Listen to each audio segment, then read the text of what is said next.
તો રાજકોટ અમદાવાદ હાઈવે પર નવા બનેલા રોડમાં ઉખડ્યા ભ્રષ્ટાચારના પોપડા. વલસાડમાં ભ્રષ્ટાચારના પોપડા ઉખડ્યા છે. રાસર એરપોર્ટ નજીક બનેલા નવા 6 લેન રોડ પર મસમોટા પોપડા પડ્યા છે. બાજુમાં આવેલા ધારમાંથી ધૂળ ધસી જતા રોડ બેસી ગયો હોય તે પ્રકારના દ્રશ્યો. એક બાજુનો આખો હાઈવે ઉખડેલો જોવા મળી રહ્યો છે.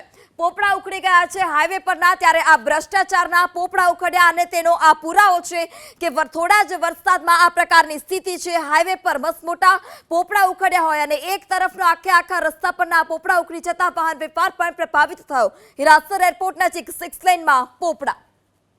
વધુ માહિતી સાથે સંવાદદાતા પરાક્રમ ફોન લાઈનથી જોડાઈ ચૂક્યા છે. જે પરાક્રમ, એક બાજુનો આખો હાઈવે ઉખડી ગયો હોય તે પ્રકારના દ્રશ્યો, ભ્રષ્ટાચારના પોપડા ઉખડ્યા, શું વધારે વિગત?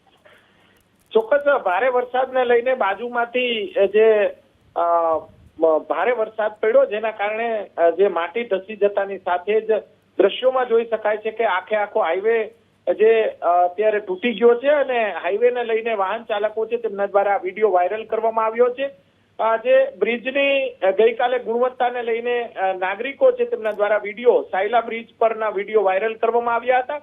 આજે આ વિડીયો સામે આવ્યા છે. છેલ્લા 48 કલાકથી રાજકોટ સહિત સૌરાષ્ટ્રમાં વરસાદ છે, જેને લઈને આખો રોડ ઉખડી ગયો હોય તે પ્રમાણેના દ્રશ્યો અત્યારે સામે આવ્યા છે.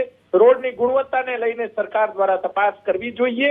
વાહન ચાલકો દ્વારા વિડીયો સોશિયલ મીડિયામાં ફરી એક વખત વાયરલ કરવામાં આવ્યો છે. ગઈકાલે રાત્રે 20 જેટલી કાર છે તેમના ટાયરો ફૂટી જતા પરિવારજનો પરેશાન થયા હતા. સાયલા આસપાસ આ સમગ્ર ઘટના બની હતી. ત્યારે હિરાસર પાસે આખો રોડ નેશનલ હાઈવે 6 લેન જે નવો જ બનાવવામાં આવ્યો છે તે આખો ઉખડી ગયો છે તેવા દ્રશ્યો અત્યારે સામે આવ્યા છે. જી પરાક્રમ, સમગ્ર માહિતી બદલ આભાર.